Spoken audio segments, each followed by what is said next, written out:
Salut à tous, nouvelle vidéo tutoriel sur le choix de vos accessoires de base que vous allez utiliser en tant que débutant. En tant que débutant moi-même, je te propose une petite sélection de matériel de base, pas forcément sorti d'un magasin spécialisé, mais aussi ce que tu vas pouvoir le trouver facilement dans tous les ménages. C'est surtout une petite sélection d'accessoires que tu pourras utiliser lors de tes sessions, que tu vas devoir te familiariser avec avant de te lancer sur d'autres types de matériel. Et définir ensuite une plage quasi infinie de besoins. Que ce soit au niveau de la bagagerie, que ce soit au niveau de boîtes, que ce soit au niveau de pinces en tout genre, ce matériel sera ton fil conducteur pour pouvoir démarrer convenablement.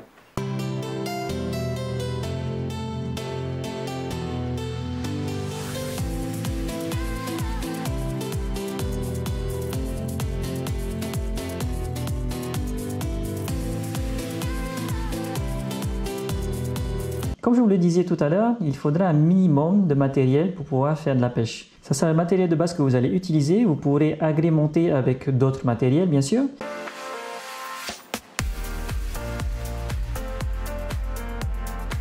À minima, il vous faudra un bas de ligne. Alors, pourquoi un bas de ligne? Ben voilà, c'est pour réparer après vos lignes si vous l'avez cassé. Si la tresse n'a pas tenu et que vous avez besoin de remettre un bas de ligne, voilà, c'est le minimum. Voilà, si comme moi, vous perdez toute votre bobine de tresse, ben pas le choix, vous allez arrêter de pêcher. Pour des petites sessions, il n'est pas forcément nécessaire d'apporter sa tresse en entier, une bobine de tresse nouvelle, et puis faire le montage sur place. Le montage entre une tresse et le bas de ligne est déjà assez long. Pour en plus se rajouter le rebobinage de la tresse d'une tresse nouvelle. Pour faire les finitions, on a besoin d'un petit briquet. Voilà, c'est pour brûler justement les excédents de tresse ou les excédents de bas de ligne. Ça permet de sécuriser aussi lorsqu'on brûle les bas de ligne, vos attaches. Il m'est arrivé assez souvent de perdre mon bas de ligne parce que j'avais pas donné un coup de briquet aux extrémités. Vous pourrez utiliser également le couteau pour se sortir d'un mauvais pas. Si jamais vous avez besoin de couper la ligne parce que vous avez un requin au bout et que vous n'avez pas le choix de devoir faire ça, vous allez sortir votre couteau et puis vous coupez votre ligne. Tout simplement. Il peut arriver pas mal de choses au bord de l'eau ou en mer où nécessairement vous aurez besoin du couteau. Et notamment ne serait-ce que pour préparer le poisson. Voilà, vous avez besoin du couteau pour l'écailler, le vider. Voilà, c'est un outil standard à mon avis. Vous avez aussi après à minima une petite pince nécessaire justement pour tous vos anneaux brisés. Parce que là, en fait, vous avez un décroché là sur la pince qui va vous permettre d'ouvrir les anneaux brisés. Donc je ferai un autre tuto sur la partie montage anneaux brisés, etc. Donc vous avez besoin au moins d'une pince, ne serait-ce que pour tenir certains objets. Voilà, c'est plus facile même. Je décroche assez généralement mes poissons avec ma pince. Bref, je fais un peu tout. Je n'utilise pas un autre outil. Pour pouvoir couper une tresse, vous aurez peut-être besoin aussi d'un petit ciseau à tresse. L'utilisation du ciseau est utile lorsque vous allez faire votre nœud entre votre bas de ligne et votre tresse. Pour couper les excédents de tresse, il vaut mieux un ciseau adapté. Bien souvent, j'utilise ma pince à tout faire, avec surtout la partie coupante, mais la partie coupante n'est pas suffisante pour pouvoir faire une coupe nette sur la tresse. Donc voilà, minima, si vous utilisez la tresse, utilisez un ciseau à tresse. C'est mieux, c'est net, c'est plus rapide. Autre accessoire, ce sera la boîte à leurre, accessoire indispensable pour pouvoir trimballer vos leurres. Donc voilà, qui se ferme assez facilement, assez rapidement. Vous pourrez prendre vos leurres sans vous piquer avec les hameçons. Alors qu'une boîte où vous mettez tous vos leurres ensemble, le risque de se faire piquer ou de perdre du temps à décrocher les autres leurres qui sont accrochés avec les autres. Vous pouvez mettre un peu de tout à l'intérieur. Moi j'essaie de garder une place pour un leurre. Vous pourrez, en fonction de la taille du leurre, les mettre ensemble. Le fait de les mettre ensemble, vous allez abîmer vos leurres. Donc l'idéal, ce serait de laisser un emplacement pour un leurre. Là ici, j'ai différents types de leurres à l'intérieur avec quelques hameçons triples que je mets en réserve.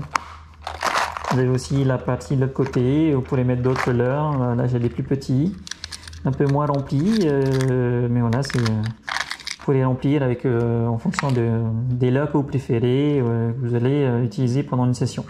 Dernier accessoire pour moi, ce sera une boîte. Vous allez mettre un peu de tout dedans. que ce soit vos clés, que ce soit votre briquet, que ce soit les petits accessoires qui vont avec. Certains d'entre vous préféreront des boîtes étanches complètement.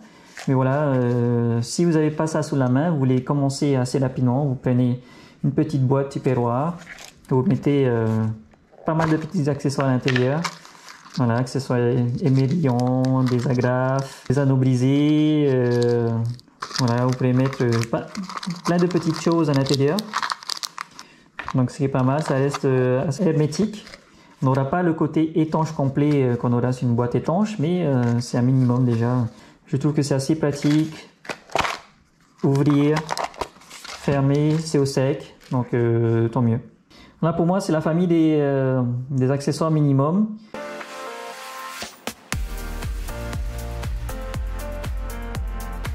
Aussi si vous faites du jig également, si vous avez besoin d'aller plus loin, vous pouvez prendre une petite pochette comme ça pour porter vos jigs. À l'intérieur vous mettez tous vos jigs préférés, ils sont bien rangés. Les hameçons sont sécurisés. À l'intérieur pareil également. Là vous pouvez mettre les jigs de grande taille, d'autres types de jigs à l'intérieur. Voilà, vous avez plusieurs compartiments de rangement, ça vous permet d'avoir un visu assez net sur ce que vous allez emporter en session. Donc toujours côté pratique de manipulation, voilà, des scratchs, voilà. D'autres accessoires, pas tout à fait nécessaires, mais voilà, tout dépend de la configuration de la pêche. Vous faire du jig sur des périodes longues, vous allez préférer l'utilisation de gants. Vous savez qu'à force de faire les mouvements de jig à la main, vous allez commencer à avoir des douleurs à la paume.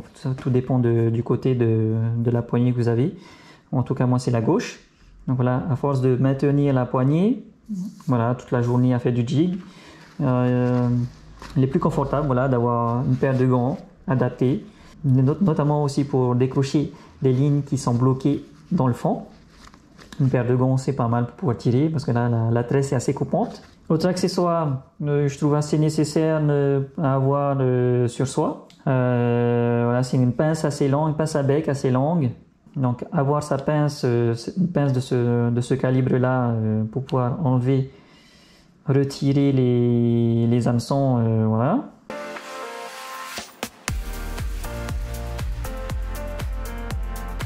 Pour ceux qui font de la pêche de nuit, accessoire indispensable, c'est une frontale. Pourquoi une frontale? Ben, ça vous laisse libre de vos mouvements quand vous faites la pêche. Si vous avez la lampe torche en même temps que vous essayez de pêcher, donc c'est pas idéal non plus. Voilà, la frontale que vous trouvez dans le commerce assez facilement pour pas très cher. Un autre accessoire pour tout ce qui va être voilà, leurre phosphorescent. Donc c'est une lampe UV. Lampe UV, accessoire indispensable. Voilà, tous vos leurres phosphorescents, vous les mettez sous lampe UV. Vous les mettez sous lampe UV, voilà, ça donne ça. Merci d'avoir suivi cette vidéo. Je te propose de laisser en commentaire le matériel que tu utilises et que tu aurais voulu voir dans cette vidéo également. Cela me permettra de voir vos accessoires et pouvoir compléter également les miens. Je te remercie d'avoir suivi cette vidéo et je te dis à la semaine prochaine.